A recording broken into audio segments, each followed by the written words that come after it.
कहानी की शुरुआत में हम मेन कैरेक्टर मिया और उसके हस्बैंड निको को देखते हैं। वो दोनों अपने देश से भागकर पास के देश आयरलैंड जाने की कोशिश कर रहे होते हैं, क्योंकि उनके देश में मिलिट्री प्रेग्नेंट औरतों और बच्चों को पकड़ पकड़ कर मार रही होती है। इससे पहले वो बूढ़े लोगों को भी मार चुके होते हैं ताकि खाने की कमी न हो। तो मिया और निको एक दलाल के जरिए कंटेनर ट्रक में छुपकर देश से भागने का फैसला करते हैं। जब वो दोनों दलाल के साथ कंटेनर की तरफ जा रहे होते हैं, तभी मिलिट्री हेलीकॉप्टर से सर्च शुरू कर देती है। मिया प्रेग्नेंट होती है, इसलिए वो आसानी से कंटेनर की तंग जगहों से निकल नहीं पाती, तो निको उसकी मदद करता है। भागते वक्त उनके सामने ही एक और कपल को पुलिस देख लेती है और उन पर अरेस्ट वारंट जारी हो जाता है। मिया और निको उनके पीछे होने की वजह से बाल बाल बच जाते हैं। फिर जब दलाल उन्हें कंटेनर में चढ़ाने लगता है, तो वो निको से पैसे लेकर अपने आदमी को देता है, लेकिन फिर निको को बुलाकर कहता है कि ये पैसे काफी नहीं है। जितना हमने सोचा था, ये मिशन उससे कहीं ज्यादा रिस्की है, इसलिए कंटेनर में चढ़ने के लिए और पैसे लगेंगे। निको कहता है कि हमारे पास अब और पैसे नहीं है। ये सुनकर दलाल कहता है कि फिर अपनी वेडिंग रिंग्स उतार कर दे दो। मिया मना करती है, लेकिन मजबूरी में दोनों अपनी आखिरी निशानी वेडिंग रिंग्स भी उतार कर दलाल को दे देते हैं। इसके बाद वो एक कंटेनर ट्रक में चढ़ जाते हैं। ट्रक के अंदर मिया और निको के अलावा भी कुछ लोग थे जो एक ही समय में अपने देश से भाग रहे थे। उनमें से ज्यादातर प्रेग्नेंट महिलाएं और बच्चे थे। ट्रक में बातचीत के दौरान निको मिया के हाथ में एक स्नीकर चॉकलेट थमाता है और कहता है, बहुत मेहनत करके ये मैनेज किया है, जब हम आयरलैंड पहुंचेंगे तब इसे लेकर सेलिब्रेट करेंगे। इस बीच ट्रक में एक लड़की दिखाई देती है जो अपने मोबाइल पर गेम खेल रही होती है। तभी एक औरत आती है और उस लड़की के हाथ से मोबाइल छीन लेती है। मिया तब निको से पूछती है, तुम्हें लगता है ये लड़की भी प्रेग्नेंट है, क्योंकि ये बहुत अकेली लग रही है, इसके साथ कोई और नहीं है। निको जवाब देता है, अगर लड़की प्रेग्नेंट है तो वो कभी अकेली नहीं है, चाहे कोई उसके साथ ना हो, उसका आने वाला बच्चा हमेशा उसके साथ है। फिर निको मिया से उनके बच्चे के बारे में पूछता है। मिया कहती है, मैं हमारे बच्चे को लेकर थोड़ी चिंता में हूँ, पिछले 2 दिनों से उसमें कोई हलचल नहीं हुई है। निको उसे सांत्वना देता है, कोई दिक्कत नहीं,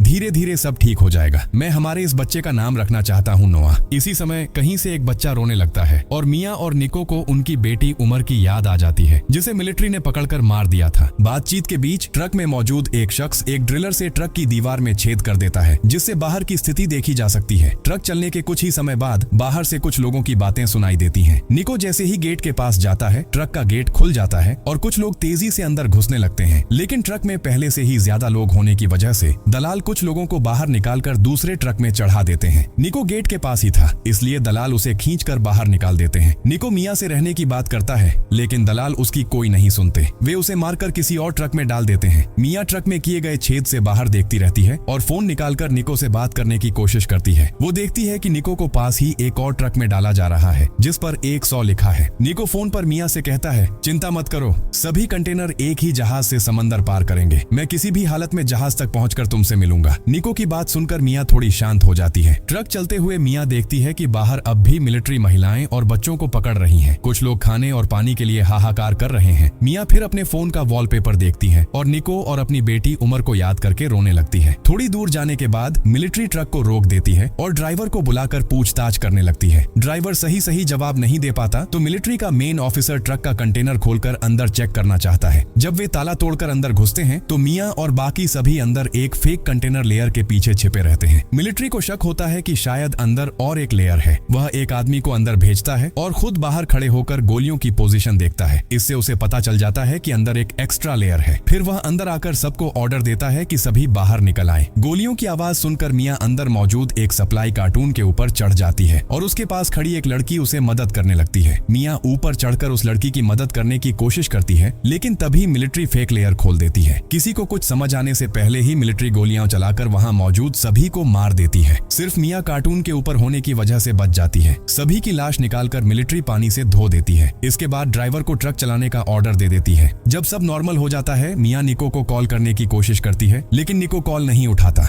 मिया फिर वॉइस मैसेज भेजकर निको को सतर्क रहने को कहती है। इसके बाद वह अपना बैग खोलती है और उसमें मौजूद चीजें निकालने लगती हैं। 2 पानी की बोतलें, एक इलेक्ट्रिक लाइट, एक लाइटर, एक कटर टूल, एक स्कॉच टेप, एक ड्रिलर और कुछ पेपर्स। इतने में ट्रक पोर्ट तक पहुंच जाता है और मिया समेत वह कंटेनर जहाज पर लादा जाता है। थकी हुई मिया एक जगह बैठकर निको का स्वेटर ओढ़कर सो जाती है, लेकिन मिया की मुसीबत यहीं खत्म नहीं होती, बल्कि अब शुरू होती है। जहाज थोड़ी दूर जाने के बाद तूफान में फंस जाता है। कंटेनर का लॉक खुल जाता है और मिया का कंटेनर समेत कई और कंटेनर समंदर में गिर जाते हैं। हवा में झूलते हुए मिया अपने सिर पर चोट खाकर बेहोश हो जाती है। जब मिया की होश वापस आता है, उसका कंटेनर समंदर में दिशाहीन तरीके से तैर रहा होता है। गोलियों की वजह से कंटेनर में जो छेद हो गया था, मिया उन छेदों से बाहर का माहौल माहौल देखने की कोशिश करती है, लेकिन वह सिर्फ पानी ही देख पाती है। मिया देखती है कि उसके कंटेनर में काफी पानी भर गया है। वह अपने फोन से निको को कॉल करने की कोशिश करती है, लेकिन चोट लगने की वजह से उसका फोन डिस्प्ले भी टूट गया है और फोन का लॉक खोलना भी इम्पॉसिबल हो गया। फिर वह कंटेनर में मिली एक बटन वाली फोन से कॉल करने की कोशिश करती है, लेकिन किसी भी तरह से मिया फोन का पिन नहीं खोल पाती। निराश होकर मिया वहाँ मौजूद कार्टून बक्सों को एक एक करके खोलने लगती है। पहले कार्टून में उसे प्लास्टिक के बॉक्स का ढेर मिलता है। अगले कार्टून में हुडियों का सामान था। मिया वहाँ से एक हुडी निकालकर पहन लेती है, क्योंकि उसके पहले से पहने कपड़े पानी में भीग चुके थे। इसके बाद मिया बाकी कार्टून भी खोलकर देखती है। उनमें टीवी, ईयरफोन और बियर की बोतल के अलावा और कुछ नहीं था। कंटेनर के ऊपर एक कार्टून झूल रहा था। मिया उसे नीचे लाने की कोशिश करती है, लेकिन कोई फायदा नहीं होता। तभी मिया देखती है कि कंटेनर की एक तरफ से पानी अंदर आने लगा है। वह अपने पास मौजूद स्कॉच टेप से उस छेद को बंद कर देती है और ठीक इसी समय मिया बाहर किसी के चिल्लाने की आवाज सुनती है। वह छेद से झांक कर देखती है कि निको जिस कंटेनर में था वह धीरे धीरे पानी में डूब रहा है और उसमें मौजूद लोग बचने के लिए जोर जोर से चिल्ला रहे हैं। मिया तब निको का नाम लेकर उसे बुलाने लगती है, लेकिन देखते देखते निको का कंटेनर समंदर में डूब जाता है। अपने सामने निको का कंटेनर डूबते देखकर मिया की सारी उम्मीदें टूट जाती हैं। वह अपने पास मौजूद टूल बॉक्स में से चाकू निकालकर अपने हाथ की नस काटने का विचार करती है, लेकिन तभी उसके पेट में बच्चा हिलता है। मिया समझ जाती है कि उसका आने वाला बच्चा अब भी जिंदा है। वह अपनी मजबूरी पर सोचते सोचते रोती रोती थक कर सो जाती है। नींद में उसे दिखता है कि कंटेनर में रखा बाकी का कार्टून गिर गया है और उसके अंदर से ढेर सारी खिलौने वाली हंस निकली हैं और उसी समय कंटेनर भी डूब रहा होता है। मिया रस्सी पकड़कर बचने की कोशिश करती है, लेकिन कोई फायदा नहीं होता और वह पानी में घुट घुट कर डूब जाती है। डर के बाद जब मिया होश में आती है तो उसे पता चलता है कि यह सब उसका सपना था। नींद खुलने पर वह बाकी कार्टून की रस्सी चाकू से काटकर कार्टून को नीचे उतार देती है, लेकिन उसके अंदर भी कई प्लास्टिक बॉक्स होते हैं, जिन्हें देखकर मिया थोड़ी हताश हो जाती है। तभी वह नोटिस करती है कि बॉक्सों की ढक्कन पर एक तरह की रबर की लेयर लगी हुई है। मिया कुछ रबर लेयर्स का इस्तेमाल करके कंटेनर के छेद को ढक देती है। फिर वह उस पर स्कॉच टेप लगाकर मार्कर से दिन लिख देती है। कंटेनर के बीच के हिस्से को वह लिमिट सेट कर देती है, यानी अगर पानी इतनी ऊंचाई तक पहुंचे तो कंटेनर डूब जाएगा। मिया टीवी के बॉक्स में एक तरह की प्लास्टिक पाइप खोज लेती है और उन्हें इस्तेमाल करके एक छेद से पानी बाहर निकालने लगती है। वह अपने पास मौजूद फैमिली फोटो वहां टांग देती है और पूरे कंटेनर को एक छोटे घर की तरह बना देती है। जब मिया यह सब कर रही होती है तभी उसके फोन पर कॉल आता है। जैसे ही वह कॉल उठाती है, दूसरी तरफ से निको की आवाज आती है। निको की आवाज सुनकर मिया के अंदर हिम्मत लौट आती है। वह निको को अपने साथ हुई सारी घटनाएं बताती है और कहती है कि अब वह समंदर में दिशाहीन तरीके से तैर रही है। निको मिया को बताता है कि जैसे ही उन्होंने बॉर्डर पार किया, ड्राइवर उन्हें उतारकर गाड़ी लेकर चला गया। उसे मिया तक पहुंचने में शायद कई दिन लगेंगे। निको कहता है कि मिया उनके बच्चे के लिए मजबूत और उम्मीद वाली बने रहे और क्योंकि बच्चा उसके साथ है, मिया अब अकेली नहीं है। निको से बात खत्म होते ही मिया को प्रसव पीड़ा शुरू हो जाती है। वह दिक्कत में पड़ जाती है, सोचकर कि अब अगर बच्चा जन्म लेता है तो उसे कैसे संभालेगी। वह खुद को अलग अलग तरीकों से सांत्वना देती है, लेकिन तभी समंदर में फिर से तूफान शुरू हो जाता है और उसी समय मिया का वाटर ब्रेक भी होता है। मिया की परेशानियों और असहाय स्थिति की परवाह किए बिना तूफान के बीच उसका बच्चा जन्म लेता है। जन्म के तुरंत बाद बच्चा कोई आवाज नहीं करता, जिससे मिया बहुत चिंतित हो जाती है। वह कई तरीके आजमाती है और अंत में बच्चा रोने लगता है। नवजात बच्चे को गोद में लेकर थकी मिया उसी तरह सो जाती है। नींद खुलने पर मिया बच्चे को दूध पिलाने की कोशिश करती है, लेकिन बच्चा किसी तरह से नहीं पी रहा होता। यही से मिया की नई टेंशन शुरू होती है। वह पास में रखी हुडी के कपड़े फाड़ फाड़ कर बच्चे के लिए डायपर बनाती है। अगले दिन दोपहर में मिया समझ पाती है कि ठंड लगने की वजह से बच्चे के लिए दूध आने में थोड़ा समय लग गया। अब मौसम ठीक होने के बाद दूध आने शुरू हो जाता है। मिया फिर से बच्चे को दूध पिलाने की कोशिश करती है और इस बार नोआ ठीक से दूध पीना शुरू कर देता है। मिया निको की कही बात के अनुसार बच्चे का नाम नोआ रख देती है। अब चूंकि नोआ दूध पी रहा है, मिया को भी खूब खाने पीने की जरूरत होती है, लेकिन उसके पास सिर्फ एक प्रोटीन बार और एक ब्रेड बची होती है। वह उन्हें धीरे धीरे खाकर अपनी ताकत बचाती है। मिया अपने पास रखे ड्रिल से कंटेनर की छत में धीरे धीरे ड्रिल करना शुरू कर देती है ताकि वह किसी तरह बाहर निकल सके, लेकिन कुछ समय बाद उसका खाना भी खत्म हो जाता है और ड्रिल का चार्ज भी खत्म हो जाता है। इसी बीच नोआ डर के मारे लगातार रोता रहता है। जिस रात नोआ का जन्म हुआ था, उसी रात मिया का हाथ फिसलकर फोन पानी में गिर गया था। मिया ने कई कोशिशें की, लेकिन फोन खोल नहीं पाई। वह फिर उस फोन की सिम निकालकर अपने स्मार्टफोन में डालती है, लेकिन स्क्रीन टूट चुकी होने की वजह से कुछ भी नहीं कर पाती। गुस्से और दुख में मिया सारे प्लास्टिक बॉक्स कंटेनर की दीवार से टकराने लगती है, लेकिन इसी बीच उसे एक बॉक्स में कटर टूल मिलता है, जिससे वह कंटेनर की छत के बाकी हिस्से को काटने की कोशिश करती है। इस बीच खाना और पानी भी खत्म हो जाते हैं। कंटेनर में मौजूद पानी पीने योग्य नहीं होता, तो मिया उसे बोतलों में भरकर अपने सिर पर डालती है। रात होने पर कंटेनर में व्हेल मछलियों की गतिविधि के कारण कारण डोलने लगता है। जैसे जैसे दिन बीतता है, कंटेनर में पानी का लेवल और ऊपर उठता जाता है। थकी और हताश मिया स्वप्न में अपनी बेटी उमा और निको को देखने लगती है। निको उसे सपनों में अलग अलग बातें बताते हुए मोटिवेट कर रहा होता है। स्वप्न में निको को देखकर मिया की नींद टूट जाती है। इसी समय उम्मीद की किरण बनकर बारिश शुरू हो जाती है और मिया के बनाए गए छेदों से बारिश का पानी कंटेनर के अंदर गिरने लगता है। मिया अपने पास मौजूद प्लास्टिक बॉक्स में वह पानी जमा कर उसे पीने के लिए रख लेती है। इसके बाद वह कार्टून बांधने वाली रस्सी का इस्तेमाल करके छत का बाकी हिस्सा नीचे खींच लाती है और पहली बार देश से भागने के बाद खुले आसमान में सांस लेती है। मिया अपनी बेटी नोआ को भी बाहर ले आती है और पहली बार उसे आसमान दिखाती है। दोपहर के समय जब मिया कंटेनर की छत पर लेटी होती है तो वह देखती है कि उसके फेंके गए कपड़ों की खुशबू पकड़कर कई मछलियां पास आ रही हैं। वह पहले हाथ से मछली पकड़ने की कोशिश करती है लेकिन सफल नहीं होती। फिर वह टीवी के स्टैंड से अपना कट्टर टूल बांधकर उसे फंदे की तरह इस्तेमाल करने लगती है, लेकिन मछली किसी तरह भी उसके फंदे में नहीं फंसती। हताश होकर मिया वहीं लेट जाती है और देखती है कि उसके ऊपर ही एक प्लेन उड़ रहा है। जल्दी में मिया नीचे जाती है और टीवी के फ्रंटल ग्लास को तोड़कर ऊपर आने की कोशिश करती है, लेकिन जल्दी में ऊपर चढ़ते हुए कंटेनर के तेज किनारे से उसका पैर कट जाता है। फिर भी वह टूटे ग्लास के टुकड़े से रोशनी का रिफ्लेक्शन करके प्लेन का ध्यान अपनी तरफ खींचने की कोशिश करती है, लेकिन उसका कोई फायदा नहीं होता। इस बीच उसके पैर से खूब खून निकल रहा होता है। मिया फिर नीचे जाती है, अपने पैर को फटे कपड़े से बांधती है और फिर दांतों से कसकर बियर की बोतल से अल्कोहल निकालकर कटे हुए हिस्से पर डालती है ताकि सारे जीवाणु मर जाएं। इसके बाद मिया टीवी में मौजूद तांबे के तार से अपने कटे हुए हिस्से को सिल देती है। सिलाई पूरी होते ही उसकी नजर पास रखे ईयरफोन पर पड़ती है। मिया नोआ को गाने सुनाते सुनाते उन ईयरफोन से एक तरह का जाल बुनने लगती है। फिर वह उस जाल को 2 लकड़ियों से बांधकर एक मछली पकड़ने का फंदा तैयार करती है। जब मिया कंटेनर की छत पर जाकर वह जाल समंदर में डालती है और मछली पकड़ने की कोशिश करती है तो वह आसानी से एक मछली पकड़ लेती है, लेकिन चूंकि वहाँ मछली पकाने या रेफ्रिजरेट करने का कोई सिस्टम नहीं था, इसलिए वह कच्ची मछलियां ही खाती है। इस तरह मिया लगातार मछलियां पकड़कर उन्हें बर्तन में जिंदा रखती है। जब उसके पास बचे हुए सभी राशन इकट्ठे हो जाते हैं तो वह सिर्फ बचाव की उम्मीद पर दिन गिनने लगती है, लेकिन जैसे जैसे दिन बीतते जाते हैं कंटेनर में पानी का स्तर भी बढ़ता जाता है। मिया अपने दिन छोटे नोआ के साथ बिताती है। नोआ अभी बोल नहीं सकता, इसलिए वह अपनी माँ की कही कहानियों को बड़ी आंखों से सुनता है। मिया नोआ को उमा की कहानी सुनाती है, उनके देश में युद्ध कैसे शुरू हुआ। युद्ध से पहले वह एक शिक्षक थी और कैसे मिलिट्री ने उमा को पकड़कर मार दिया।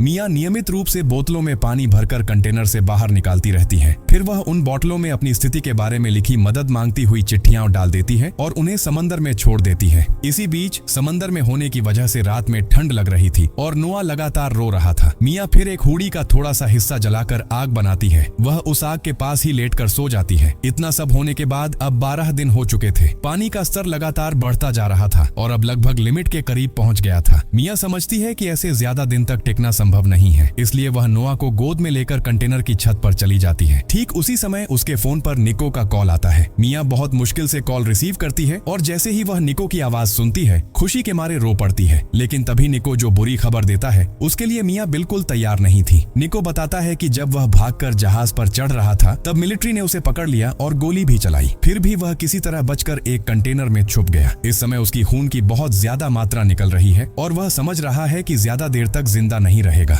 इसलिए उसने मिया को विदाई कहने के लिए कॉल किया। निको कहता है कि मिया को अब इस समंदर से अकेले ही बचना होगा। मिया उसे नोआ की कहानी सुनाती है और बताती है कि उसने बच्चे का नाम वही रखा जो निको ने सुझाया था। निको ने लाउड स्पीकर के जरिए नोआ से कुछ बातें कही। नोआ अपनी बड़ी आंखों से सुनता है और मुस्कुराता है। इसके तुरंत बाद मिया के फोन की बैटरी खत्म हो जाती है। कॉल कटने के बाद मिया नोआ को गले लगाकर रोने लगती है। फिर वह अपने पास रखी उस स्निकर चॉकलेट को देखती है। उसे एहसास होता है कि अब उसके जीवन का बाकी रास्ता उसे अकेले ही लड़कर तय करना होगा और सेलिब्रेट करने का समय अब भी बाकी है। जैसे जैसे दिन बीतते हैं अब 26 दिन हो चुके हैं। कंटेनर में पानी का स्तर पहले ही लिमिट पार कर चुका है। मिया नोआ को गोद में लेकर कंटेनर की छत पर चली जाती है। वहाँ वह मछली पकड़कर अपनी और नोआ की जिंदगी बचाने की कोशिश करती है। तभी मिया को अचानक लगता है कि उनके ऊपर से एक सी ईगल उड़ रहा है। यह देखकर मिया हैरान हो जाती है क्योंकि सी ईगल आमतौर पर समंदर के किनारे के पास ही उड़ते हैं और ज्यादा गहराई में नहीं जाते। इसका मतलब मिया अब समुद्र के काफी करीब है। उसी रात अचानक पूरे कंटेनर में हिलचल होने लगती है। मिया समझ जाती है कि कंटेनर में छेद से रबर की लेयर खिसक गई है। अगर ऐसे ही पानी अंदर आता रहा तो कंटेनर किसी भी वक्त डूब सकता है। मिया इलेक्ट्रिक लाइट लेकर पानी में उतरती है और छेद को ठीक करने की कोशिश करती है, लेकिन वह किसी तरह से छेद ठीक नहीं कर पाती। उल्टा उसके पैर में लगी रस्सी के कारण वह अंदर फंस जाती है। मिया पास रखी चाकू से रस्सी काटने की कोशिश करती है। कई बार दम लेते तैरते हुए आखिरकार वह रस्सी काटकर ऊपर निकलने में कामयाब हो जाती है। लेकिन तब तक कंटेनर डूब चुका होता है और ऊपर तैर रही नोआ अपनी फोम की बनाई हुई छोटी बिस्तर पर बैठकर धीरे धीरे बहुत दूर चले जाता है। मिया तैरते हुए ऊपर आती है और नोआ को चिल्ला चिल्ला कर बुलाने लगती है। तभी वहाँ एक विशाल व्हेल आती है और अपनी नाक से पानी चटकाती है। नोआ के चेहरे पर पानी पड़ते ही वह रोने लगता है। मिया उस रोने की आवाज का पता लगाकर नोआ को ढूंढ लेती है। इसके बाद पूरी रात मिया नोआ की बिस्तर को पकड़े रहकर तैरती रहती है, लेकिन किसी समय ठंड लगने की वजह से वह बेहोश हो जाती है। इसी बीच पास ही एक आदमी अपनी बेटी और पोते को लेकर इलेक्ट्रिक बोट पर मछली पकड़ रहा होता है। वे देखते हैं कि कुछ सी ईगल किसी चीज के चारों ओर उड़ रहे हैं। वे उन्हें फॉलो करते हैं और समुद्र में तैरते हुए छोटे नोआ को पाते हैं। बोट में नोआ को उठाकर वे उसकी माँ को ढूंढने लगते हैं। तभी लड़की ध्यान देती है कि नोआ की बिस्तर के पास हेडफोन से बनी एक रस्सी बंधी है। वह उसे पकड़कर खींचती है और मिया को ढूंढ लेती है, लेकिन मिया पानी में बेहोश होने की वजह से मृत सी लगती है। लड़की फिर भी मिया को कई बार सीपीआर देती है, लेकिन मिया होश में नहीं आती। नोआ की ओर देखते हुए लड़की का और भी प्यार जाग जाता है और वह बार बार सीपीआर देती रहती है। अंततः मिया का होश वापस आता है और वे उसे बैठा देते हैं। होश में आते ही मिया सबसे पहले नोआ की खबर पूछती है। लड़की नोआ को मिया की गोद में देकर कहती है कि वह ठीक है। मिया जब समझती है कि वह आखिरकार बच गई है तो वह समंदर की ओर देखते हुए खुशी और राहत के मारे रो देती है। और इस हैप्पी एंडिंग के साथ मूवी यहीं खत्म होती है।